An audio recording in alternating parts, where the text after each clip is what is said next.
Hello everyone, I hope you all will be good and today we will discuss about very important and different video.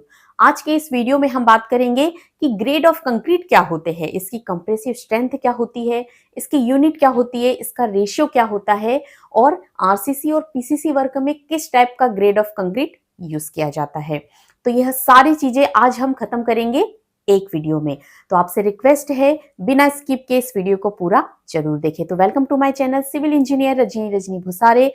This is a free learning platform. You can learn everything related to civil engineering absolutely from free. तो we are going to start video. तो सबसे पहले यहाँ हम बात करेंगे grade of concrete की, ये क्या होता है। तो grade of concrete, grade of concrete it means कि concrete is a mixture of sand, cement, aggregate and also water। तो suppose that यहाँ पर हम M20 ले रहे हैं, M20। तो what do you mean by M20? तो M यहाँ पर क्या है, M that is mix and also 20 is compressive strength, compressive strength। Okay तो M20 का जो रेशियो होता है वो कितना होता है, 1:1.5:3। तो M20 का ये रेशियो है। तो 1 is a ratio of cement. यहां पर आप देख सकते हैं जो 1 है वो क्या है, सीमेंट, एंड 1.5 क्या है, sand and also 3 aggregate. Is that clear कि M20 क्या होता है, M इसमें क्या है और 20 क्या है। इसके बाद यहां पर मैं आपको एक टेबल बताऊंगी कि ग्रेड ऑफ कंक्रीट कितने होते हैं और इसके रेशियो क्या है। तो यहां पर हम लिख लेते हैं grade of concrete and second है there compressive strength, compressive strength and also their ratio, mix proportion, portion। तो ग्रेड ऑफ कंक्रीट की अगर बात करें तो सबसे पहले आता है M5, ओके, M5। सेकेंड है M7.5, M7.5। देन M10 होता है, M15 होता है, M20 होता है एंड एट द लास्ट 25 के बाद जो M30 होता है वहां से मिक्स डिजाइन स्टार्ट हो जाती है। और ये जो ग्रेड है ये क्या होते हैं, नॉमिनल ग्रेड, नॉमिनल ग्रेड। तो इसकी कंप्रेसिव स्ट्रेंथ क्या होती है, तो M5 जो है इसमें M होता है मिक्स, तो 5 क्या होगी इसकी कंप्रेसिव स्ट्रेंथ। तो 5 इसके यूनिट होगी न्यूटन पर mm स्क्वायर।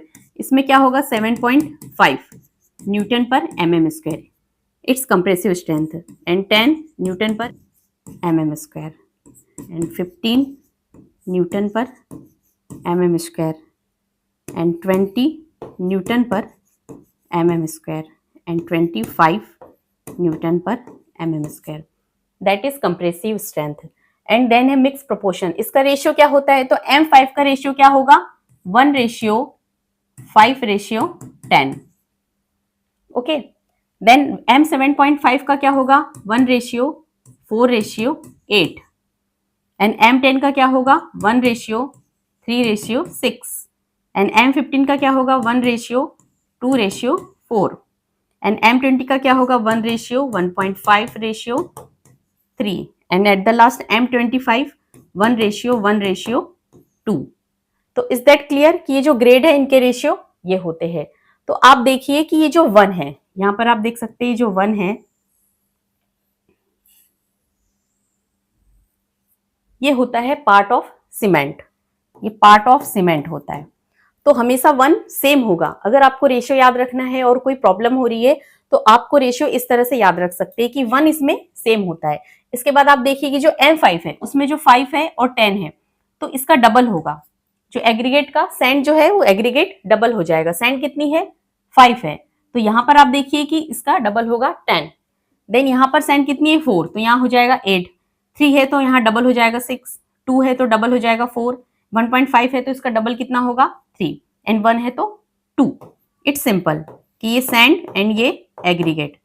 तो इस तरह से ये रेशियो आप याद रख सकते हो। इसके बाद आप देखिए कि M20 जो ग्रेड है, अगर हम M20 ग्रेड का कंक्रीट बनाते हैं तो 28 डेज क्यूरिंग करने के बाद इसकी जो कंप्रेसिव स्ट्रेंथ है वो 28 डेज में 99% हमें मिल जाती है। तो यहां पर आप देखिए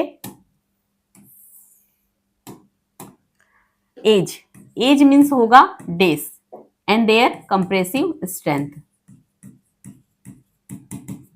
कंप्रेसिव स्ट्रेंथ। तो देखिए जो एज है इट मीन्स 1 डे। 1 डे की अगर हम बात करें तो 1 डे में कंप्रेसिव स्ट्रेंथ M20 की कितनी होगी 16%। कितनी होगी 16%।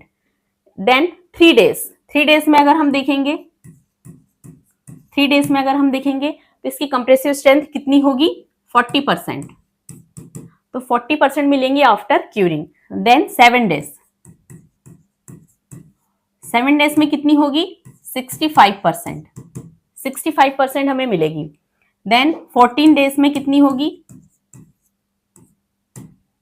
90% एंड आफ्टर 28 डेज में कितनी मिलेगी हमें 99%। तो ये एज है। यहां पर आप देख सकते हैं कि कंप्रेसिव स्ट्रेंथ कितने डेज में कितनी आती है वो मैं आपको बता देती हूं। तो 20 का 16% कितना होगा 3.2 न्यूटन पर mm स्क्वायर। यहां हम न्यूटन पर mm स्क्वायर इसके यूनिट लिखेंगे।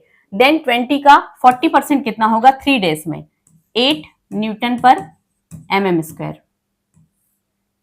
20 का 65% कितना होगा 13 न्यूटन पर mm स्क्वायर। 20 का 90% होगा 18 Newton per mm square. And 28 days में 99% स्ट्रेंथ हमको मिल रही है तो 20 का 99% कितना हो जाएगा 20 newton per mm square. Is that clear? तो यहां पर मैं आपको बता देती हूं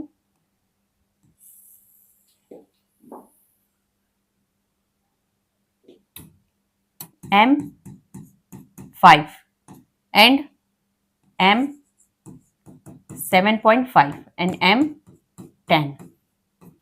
इस ग्रेड के कंक्रीट को हम पीसीसी वर्क में यूज करते हैं, PCC work. And then M20 और M25 इसे हम यूज करते हैं आरसीसी वर्क में। तो M20 जो मिनिमम ग्रेड है और M25 आरसीसी वर्क में हम यूज कर सकते हैं। तो 1 बाय 1 में यहाँ पर मैंने आपको सारी चीजें एक्सप्लेन कर दी है कि कितने डेज में कंप्रेसिव स्ट्रेंथ हमें मिलती है, इसके बाद कौन से ग्रेड का कंक्रीट आरसीसी और पीसीसी वर्क में यूज किया जाता है। एंड देन M20 से आप क्या समझते हो कि M क्या होता है, 20 इसकी कंप्रेसिव स्ट्रेंथ होती है। And also grade of concrete कितने होते हैं, कंप्रेसिव स्ट्रेंथ इसकी क्या होती है, एंड इसका जो मिक्स रेशियो है वो क्या होता है। तो सारी चीजें यहाँ मैंने आपको एक्सप्लेन कर दी है। तो फिर भी अगर आपको कोई डाउट है तो आप कमेंट्स बॉक्स में जरूर लिखिएगा, हम आपके सारे डाउट क्रिस्टल एंड क्लियर जरूर करेंगे। इस वीडियो को लाइक शेयर कर चैनल को सब्सक्राइब जरूर कीजिएगा। आज के वीडियो में इतना ही, मिलती हूँ नेक्स्ट वीडियो में। Thank you for watching.